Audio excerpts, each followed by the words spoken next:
पारिस्थितिकी क्या होता है, इसके बाद हम क्या पढ़ेंगे, पिरामिड। पारिस्थितिकी क्या, सीधा सीधा सा क्या, किसी भी जीव और वातावरण के बीच संबंध आपका क्या कहलाएगा, पारिस्थितिकी। ठीक है, और जीव वातावरण के साथ संबंध बनाते हुए जो एक तंत्र बनाता है वो आपका क्या कहलाएगा, पारिस्थितिकी तंत्र। या दूसरे शब्दों में हम क्या कह सकते हैं कि जीवों का वातावरण के अनुसार अपने आप को ढालना। ठीक है, जैसा वातावरण रहेगा, अगर हम कोई भी जीव, चाहे हम हो गए चाहे कोई अन्य जीव हो गया, अगर वातावरण के अनुसार नहीं ढल पा रहे हैं तो वो ज्यादा दिन तक जिंदा नहीं रहते। हम नॉर्मल भी लैंग्वेज में बोलते हैं ना कि अपनी परिस्थिति के अनुसार अपने आप को ढाल लो। ठीक है, तो मतलब जो जीव जहाँ पे रह रहा है वहाँ का वातावरण, उनका आपसी संबंध क्या कहलाता है, पारिस्थितिकी। अब यहाँ पे देखो, पारिस्थितिकी पिरामिड या स्तूप, विभिन्न प्रकार के जीव, ठीक है, खाद्य श्रृंखला बनाते हुए, ठीक है, उनका जैव भार, उनकी संख्या और उनकी ऊर्जा का जो स्तर होता है उसको चित्र या रेखा के रूप में प्रदर्शित करना क्या कहलाता है, पिरामिड। किसी भी, दोबारा से सुनना, किसी भी पारिस्थितिकी तंत्र का खाद्य श्रृंखला बनाते हुए उनकी संख्या, उनका भार और उनकी ऊर्जा को एक चित्र या ग्राफ के रूप में प्रदर्शित करना ही क्या कहलाता है, पिरामिड। ठीक है, पिरामिड या उसी को हम क्या बोलेंगे, स्तूप।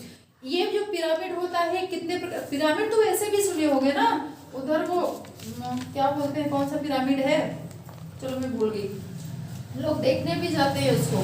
ठीक है, तो इस तरह के माटी के टीले इस रूप में जब बनते हैं तो वो भी एक तरह से क्या होता है, पिरामिड। और यहाँ पे पिरामिड आपके क्या बना रहे हैं, जो भी जीव जंतु हैं वो आपस में मिलकर किसका निर्माण कर रहे हैं, पिरामिड का। ठीक है, अब यहाँ पे देखना, ये 3 प्रकार का होता है। पहला है जीव संख्या, मतलब जीव, विभिन्न पारिस्थितिकी तंत्र में रहने वाले जीवों की संख्या के आधार पर पिरामिड। तो ये जो आपका जीव संख्या का पिरामिड है, जीव संख्या के पिरामिड में हम इन क्या लेंगे, जीवों की संख्या। अब पिरामिड कैसे बनेगा, मान लो किसी भी चीज की संख्या कैसी है, बहुत ज्यादा, तो बहुत ज्यादा है तो वो चौड़ी जगह को कवर करेगा, बहुत ज्यादा जगह को कवर करेगा। हम जहाँ पे रहते हैं, मान लो कोई भी जाति है, कुत्ता है, बिल्ली है, घोड़ा है, बकरी है, अगर उनकी संख्या ज्यादा है तो वो जगह भी कैसी कवर करेंगे, ज्यादा। इंसानों की संख्या ज्यादा है तो जगह भी कैसी कवर कर रहे हैं, ज्यादा।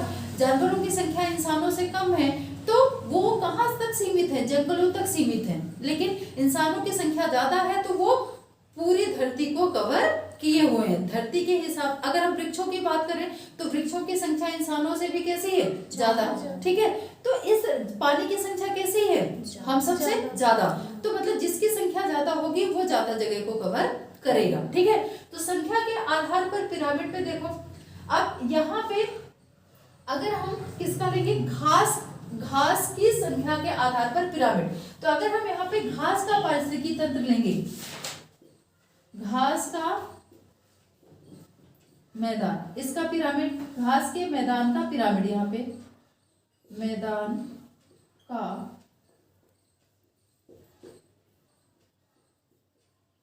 पिरामिड। ठीक है, तो देखो घास की संख्या कैसी होगी, ज्यादा। संख्या के आधार पर हो रहा है, यहाँ पे भार नहीं हो रहा। भार अगर होगा तो हम टोटल घास की क्या निकालेंगे, भार। यहाँ पे क्या हो रहा है, संख्या। तो यहाँ पे देखो, जो यहाँ पे घास होगी नीचे, उसकी संख्या में अगर देखें तो संख्या कैसी होगी, बहुत ज्यादा। हम थोड़ी भी जगह देखते हैं तो थोड़ी सी जगह में अगर हम वहाँ पे घास उगाएं तो घास थोड़ी जगह में बहुत सारे पेड़ उग जाते हैं। ठीक है, तो संख्या यहाँ पे इसकी कैसी होगी, ज्यादा। अलग अलग पिरामिड बनता है, ये किसका पिरामिड, घास के मैदान का पिरामिड। ठीक है, अब इसको जो खा रहा है, इसको कौन खाएगा, खरगोश खाएगा, टिड्डा खाएगा, बहुत सारे जीव हैं, बकरी खाएगी। तो इनकी संख्या ऑलरेडी आपको पता है कि घास से कैसी होगी, कम। बकरी अगर एक जगह यहाँ पे घास खा रही है, ठीक है, एक बकरी है, अब बकरी बना लेंगे तो हंसना नहीं, ये कौवा लग रहा है, चलो रहने दो। ठीक है, तो यहाँ पे जो घास खाएगी बकरी, तो एक जगह घास खा रही है तो बकरी तो एक है, लेकिन घास की संख्या, हंसो नहीं भाई, बकरी नहीं बन रही है, घास की संख्या कैसी है, ज्यादा। ठीक है, तो तो यहाँ पे घास की संख्या ज्यादा होगी, लेकिन यहाँ पे जो इसका खाए, इसको क्या बोलेंगे, घास को प्राथमिक इसको क्या बोलेंगे हम, उत्पादक। ठीक है, इसको जो खाएगा वो क्या कहलाएगा, प्राथमिक उपभोक्ता।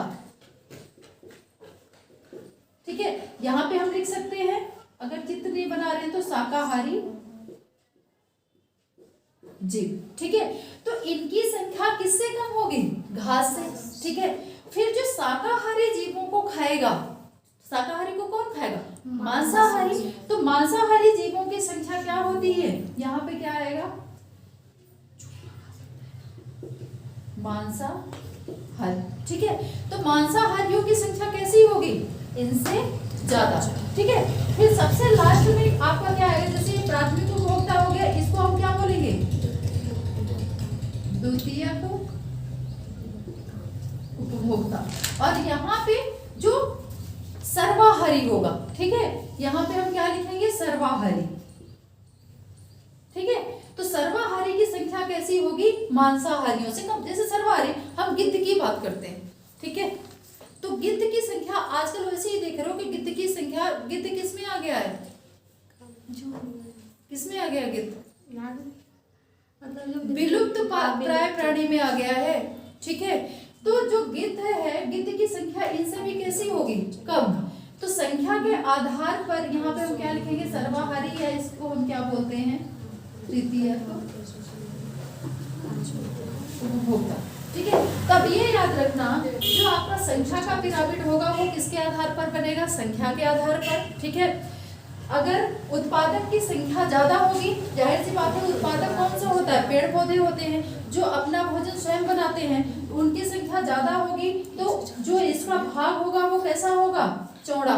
ठीक है, इसको खाने वाले शाकाहारी जीव जो प्राथमिक उपभोक्ता में आएंगे, उनकी संख्या इससे कम होगी, तो ये थोड़ी कम जगह कवर करेंगे।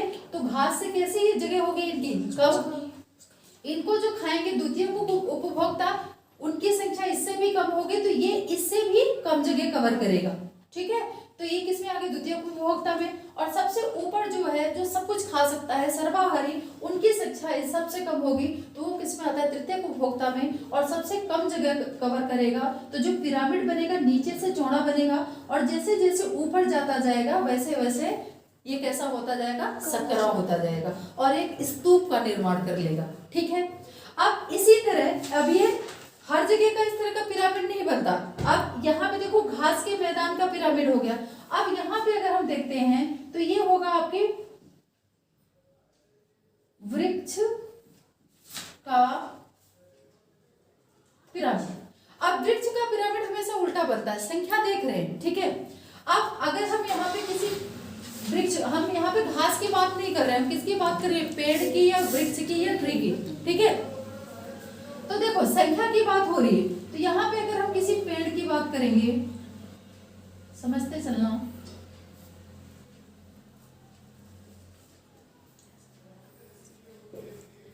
तो पेड़ की संख्या, जो बड़े पेड़ हैं उनकी संख्या कैसी होती है, कम। ठीक है, तो वो कैसे जगह कवर करेगा, कम। इस पे जो चिड़िया बैठेंगी, यहाँ पे पेड़, सिर्फ एक वृक्ष की बात हो रही है, इस पे जो चिड़िया बैठेंगी उनकी संख्या कैसी होगी, पेड़ से ज्यादा, पेड़ से तो ज्यादा होगी, बहुत, एक पेड़ पे बहुत सारे पक्षी बैठ जाते हैं। ठीक है, तो यहाँ पे अब चिड़िया बनाएंगे तो तुम हंसोगे, इसलिए यहाँ पे ऐसे ही लिख देते हैं। ठीक है, अब चिड़िया पे जो परजीवी बैठेंगे, छोटे मोटे जो कीट बैठते हैं, कुछ हमें दिखाई देते हैं, कुछ दिखाई नहीं देते, उनकी संख्या इनसे भी कैसी होगी, ज्यादा। यहाँ पे संख्या की बात हो रही है, तो इनकी संख्या उससे भी ज्यादा होगी, तो यहाँ का जो भाग बनेगा वो कैसा होगा, चौड़ा। ठीक है, समझ में आ रही है बात। संख्या के पिरामिड में क्या है, जीवों की संख्या के आधार पर, बढ़ती घटती संख्या के आधार पर जो पिरामिड बनेगा वो आपका क्या कहलाता है, संख्या के आधार पर पिरामिड। तो संख्या के आधार पर घास के मैदान का पिरामिड, सबसे पहले इसमें क्या आएगी, घास के मैदान का हम ले रहे हैं, दूसरी जगह का नहीं ले रहे हैं। ठीक है, पूरे वर्ल्ड का नहीं ले रहे हैं, पूरी कंट्री का नहीं ले रहे हैं, हम सिर्फ किसका ले रहे हैं, घास के मैदान का। तो घास की संख्या कैसी होगी, ज्यादा। उसको जो खाएगा उसकी संख्या कैसी होगी, कम। उसको जो खाएगा उसकी संख्या उससे भी कम, और जो सबसे ऊपर होगा उसकी संख्या सबसे कम होगी। तो जो घास के मैदान का पिरामिड बनेगा वो बच्चों कैसा बनता है, सीधा सीधा, ठीक है। और अगर हम वृक्ष के पिरामिड की बात करेंगे, सिर्फ एक पेड़ की बात कर रहे हैं, ठीक है, तो एक वृक्ष कम जगह कवर करेगा, तो यहाँ से ये कैसा होगा, सकरा, ठीक है। और इसके ऊपर जो बैठेंगी चिड़िया, उसकी संख्या कैसी होती है, ज्यादा, तो ये ज्यादा जगह कवर करेंगे पेड़ से, तो ये कैसा होगा, चौड़ा। और चिड़िया के ऊपर जो परजीवी बैठते हैं वो उनकी संख्या चिड़ियों से भी ज्यादा होगी। एक चिड़िया पे कई परजीवी हो सकते हैं, आपके 100, 200, 300, ठीक है, 2 चिड़िया पे उससे भी ज्यादा। तो जो चिड़िया पे परजीवी होंगे उनकी संख्या और ज्यादा होगी। तो जो पिरामिड बनेगा, वृक्ष की बात करें तो वृक्ष का पिरामिड नीचे से सकरा होगा और ऊपर से कैसा होगा, चौड़ा। तो ध्यान रखना कि वृक्ष का पिरामिड कैसा होगा, उल्टा बनेगा, संख्या वाला पिरामिड। और यहाँ पे घास के मैदान का पिरामिड कैसा बनेगा, सीधा। और ये भी याद रखना कि जो जीव संख्या का पिरामिड बनता है वो उल्टा भी बनता है और सीधा भी बनता है, ठीक है। यहाँ तक क्लियर है। जैव भार का पिरामिड, जैव भार मतलब जीवों के भार के आधार पर बनने वाला पिरामिड, ठीक है। जैव भार के पिरामिड की बात करें तो जो अगर हम घास के मैदान की बात करते हैं, ठीक है, तो घास का मैदान में घास की संख्या कैसी होगी, अगर हम भार वाइज देखेंगे तो घास के मैदान का भार मतलब घास का भार कैसा होगा, ज्यादा, ठीक है। तो यहाँ पे जो घास के मैदान का पिरामिड बनेगा वो कैसा बनेगा, भार कैसा होगा घास का, ज्यादा, ठीक है। तो ये जगह कैसा कवर करेगा, भार ज्यादा। तो यहाँ का भाग कैसा होगा, चौड़ा, ठीक है। इसको हम क्या बोलेंगे, उत्पादक, ठीक है। इसको जो खाएंगे कीट उनका भार कैसा होगा, घास से कम, ठीक है।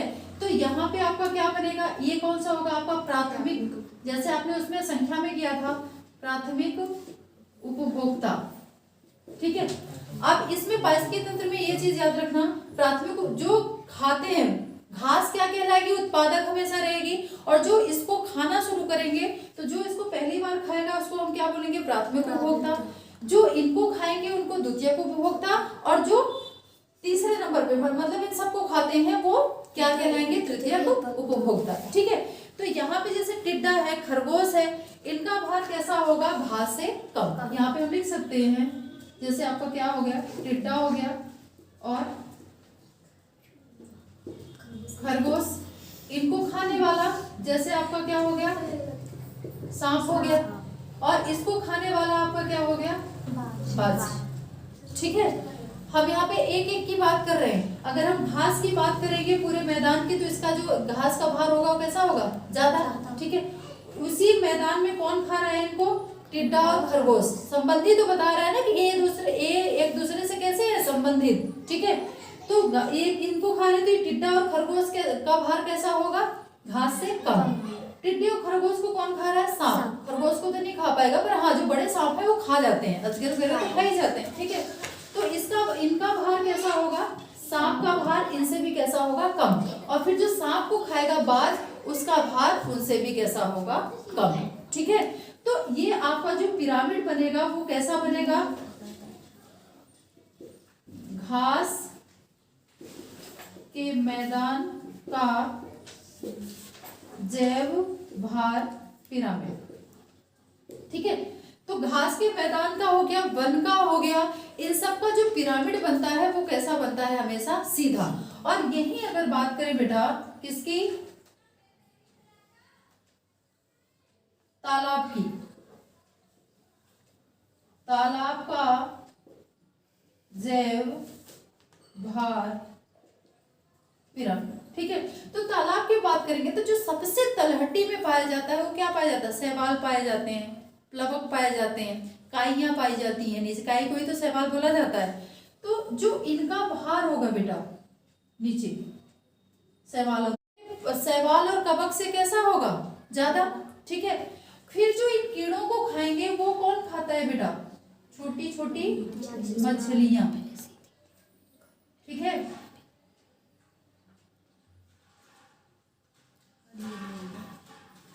तो इनका जो भार होगा इन कीड़ों से कैसा होगा, ज्यादा। फिर इनको जो खाएगा वो कौन खाएगा? बड़ी मछलियां। ठीक है, तो इनका भार कैसा होगा? इन सबसे ज्यादा। ठीक है, तो जो तालाब का पिरामिड बनेगा जैव भार का, वो कैसा बनेगा? उल्टा बनेगा। और जो घास के मैदान का पिरामिड बनेगा वो कैसा बनेगा? सीधा। जैसे आपने जीव संख्या में किया था, जीव संख्या में जो घास के मैदान का पिरामिड था वो कैसा बन रहा था? सीधा। जो वृक्ष का पिरामिड था वो कैसा बन रहा था? उल्टा। तो यहाँ पे जैव भार पिरामिड में घास के मैदान का पिरामिड कैसा बनेगा? सीधा। और तालाब के जैव भार का पिरामिड कैसा बनेगा? उल्टा। अब नेक्स्ट आता है आपका ऊर्जा का पिरामिड। इसको थोड़ा सा ऐसे ही पढ़ लेना, ऊर्जा का पिरामिड। ये चाहे किसी स्तर में हो, चाहे घास के मैदान का हो, चाहे तालाब का हो। तो जो ऊर्जा का तीसरा वाला पिरामिड है, चाहे आप कोई भी ले लो, चाहे जंगल का ले लो, वन का ले लो, तालाब का ले लो, कहीं लो। ठीक है, ऊर्जा का पिरामिड ध्यान रखना, ये क्वेश्चन पूछा भी जाता है, हमेशा कैसा बनता है? सीधा। एक पिरामिड, ये ऊर्जा का ही ऐसा पिरामिड है जो कैसा होता है? सीधा। बाकी जितने भी जैव भार का होगा, जैव संख्या का पिरामिड होगा, वो उल्टा और सीधा दोनों बनता है। ठीक है, घास का पिरामिड ज्यादातर कैसा बनेगा? सीधा। ठीक है, बाकी वृक्ष और तालाब, इनका पिरामिड मैक्सिमम कैसा बनता है? उल्टा। ये चीज आप ध्यान रखना। ठीक है, पारिस्थितिकी हो गई, पारिस्थितिकी तंत्र हो गया, फिर पिरामिड हो गया। पिरामिड मतलब कोशी स्तर, संख्या और इनके ऊर्जा स्तर के आधार पर इनका जो आपसी संबंध होता है उसको चित्र के रूप में प्रदर्शित करना, रेखा के रूप में प्रदर्शित करना। ये कोशी स्तर ही तो है, इनको हम किस रूप में प्रदर्शित कर रहे हैं? रेखा या चित्र के रूप में। यही तुम्हारा क्या कहलाता है? पिरामिड या स्तूप। और ये टॉपिक इंपॉर्टेंट है। ठीक है, अब एक आपको पहले मैंने बताया था, क्या उसको चालू कर देना? चालू है क्या? हाँ, खाद्य जाल और खाद्य श्रृंखला। ठीक है, इसी से रिलेटेड ये भी है। खाद्य श्रृंखला मतलब जब प्राथमिक उत्पादक, प्राथमिक उपभोक्ता, द्वितीयक उपभोक्ता, तृतीयक उपभोक्ता, जब ये एक दूसरे को खाने वाली सीरीज कैसी चलती है? सीधी चेन के रूप में, तो वो आपकी क्या कहलाती है? खाद्य श्रृंखला। जब ये फूड चेन एक सीधी रेखा के रूप में चलती है, मतलब घास को किसने खाया? टिड्डे ने खाया। वो किसने खाया? चूहे ने खाया। इसको किसने खाया? सांप ने खाया। सांप को किसने खाया? बाज ने खाया। तो एक सीधी श्रृंखला बनी ना। तो ये आपका ये क्या है? बाय है, बाज है यहाँ पे। बाज ने खाया। तो ये एक श्रृंखला के रूप में जब ये फूड चेन बनाते हैं तो वो आपकी क्या कहलाती है? खाद्य श्रृंखला।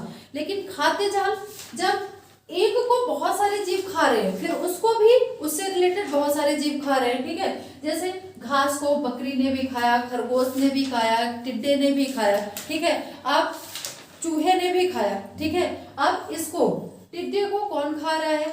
छिपकली भी खा गई, सांप भी खा गया, वो मेढक भी खा गया। और मेढक को कौन खा रहा है? सांप भी खा रहा है। बाज को अगर मेढक मिल जाएगा तो उसको भी खा जाएगा। ठीक है, तो मतलब जब इस तरह से फूड की या खाद्य की एक क्या बनती है? जाल जब बनता है, जैसे मकड़ी जाला नहीं बनाती, एक लाइन को इधर से भी जोड़ दिया, इधर से भी, इधर से भी, इसको इधर से भी जोड़ दिया, इसको ले आके इधर से भी जोड़ दिया। ठीक है, इसको यहाँ से भी जोड़ दिया, इसको यहाँ से भी जोड़ दिया। ठीक है, तो जब एक जाला के रूप में बन जाता है, जाल बन जाता है किसका? भोजन का।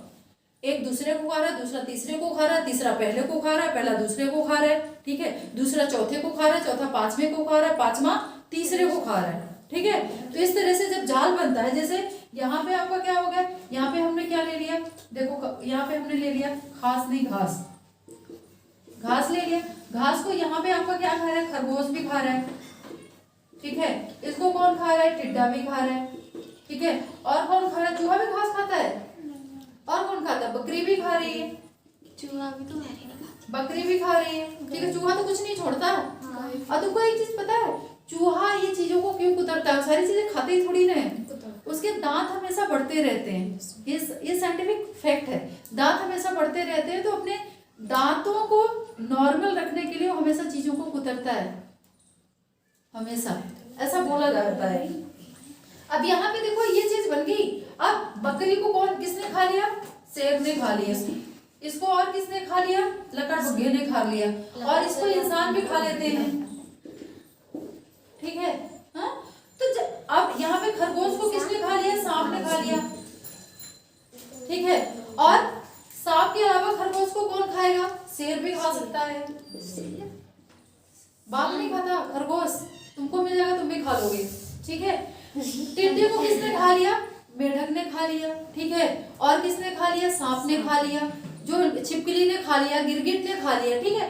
तो जब ये क्या करते हैं, एक दूसरे से जुड़कर एक जाल के जैसे संरचना बनाते हैं, तो वो आपका क्या कहलाता है? खाद्य जाल। ये चीजें क्लियर है? चलो